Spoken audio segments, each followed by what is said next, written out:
I went to New York City for my birthday, and I fell in love. I think I actually could feel electricity pulsing through my body. It was the strangest feeling of excitement.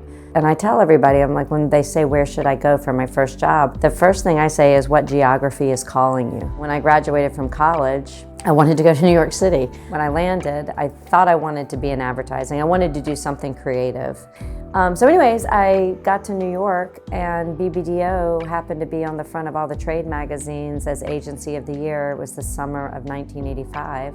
And my mom had always said, you know, try to surround yourself with the best people and maybe some of it will rub off on you. So I went to BBDO. When they asked me what I could do with a degree in journalism from UNC, I realized I could do nothing. So turns out that the only thing I was qualified to do was give the receptionists their bathroom breaks. But then I ended up getting to be friendly with a lot of the creatives, and there was a desk opening, a secretarial desk opening on the creative floor, and they were like, you should do it. I think they saw this little Southern accented girl and was like, poor little Susan coming to New York City, so innocent. And yeah, and then the person I was working for left for another job, and the person that came in, I said, you know, I'm kind of on a different path than just, you know, not just secretarial, but I really do have an ambition to be a creative one day. And the response I got was, we really don't want to promote secretaries, because if we promote one, we'll have to promote them all. There was a guy that was an ECD, Charlie Meismer. I would moonlight and type scripts for all the creatives. And we got along, and he said, hey kid, if you ever need my help one day, let me know. And I remember it was pouring down rain on Madison Avenue. He was getting out of a cab, and I said, Charlie, I need your help. I hear you're hiring a junior writer. I put my portfolio in with all the other portfolios from the headhunters, and it's terrible. I said, it's not very good, but I will work harder than anybody else to prove that you made the right decision if you'll hire me. So I spent 24 years at BBDO, and I really never thought about leaving. I mean, I went through 2 or 3 generations of leadership, but I always felt that the DNA of BBDO, of the work, and that we serve the creative product. And if we serve the creative product, the clients will be happy, the business will be healthy. You know, one of my dear friends, Cindy Gallup, who I've said this in a lot of interviews, I call Cindy and go, I got this weird invitation to go do this. And she always says the F word, yes. It's kind of like just being pushed off the cliff, you know, but you've got a hang glider, I guess. So anyway, so I said yes, and was there, I think, almost 6 years. And then Carter really wanted to, he said, do you want to see if we could turn FCB around if we bet on creative? And I'm like, you might as well, that's the, if you want me to come running, just say that. You want to bet on creative? I'm like, yeah, I would like to bet on creative.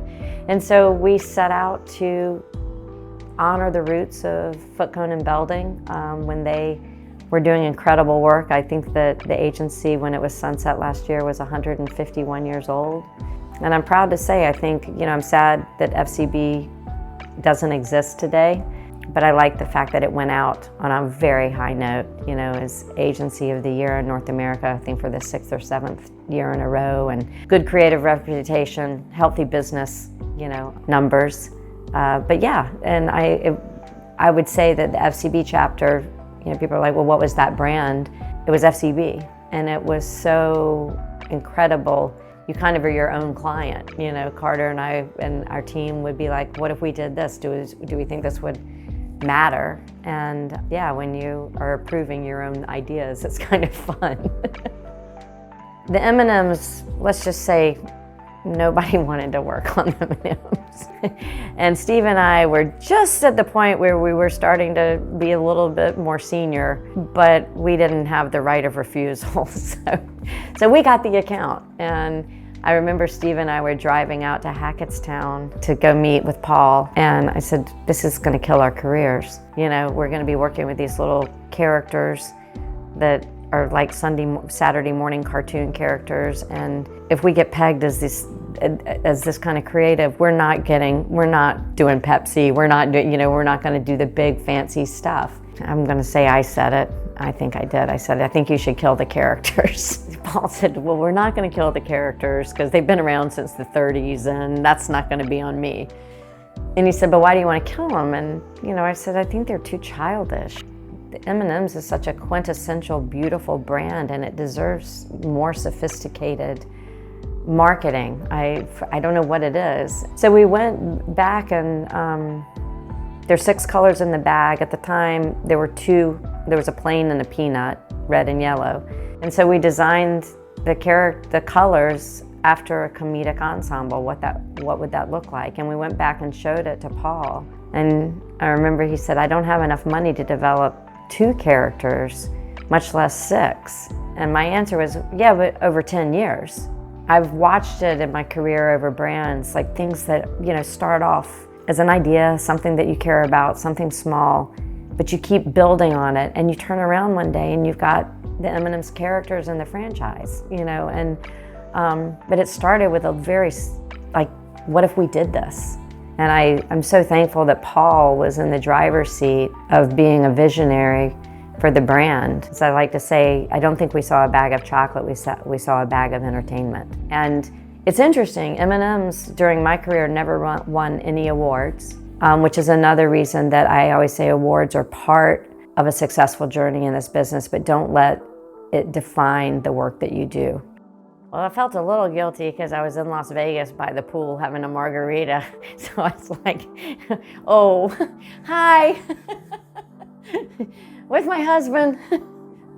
Yeah, I was like, oh my goodness, yeah. So it was nice to know all these people were back in New York having a late night deciding who gets to go into the Hall of Fame. And I got very teary-eyed. Yeah, it took my breath away.